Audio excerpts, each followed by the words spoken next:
Okay everyone, in this tutorial I will explain about how you can use voice changer effect in Kinemaster, okay?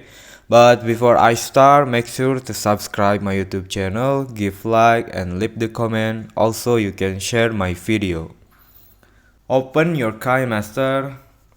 After that, in here I will drop my video to Kinemaster, okay? To use and add voice changer effect, you just click this video. After that, scroll down and then you will see voice changer. So you click voice changer in here and now you can select voice changer you want add to your video, okay? For example, I will select this effect. My name is Santi. What can I get you? Her sound.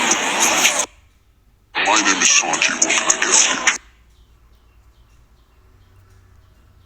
That's a hard song, huh? As you can see, voice is changed, okay? So that is the way how you can use voice changer effect in Kinemaster.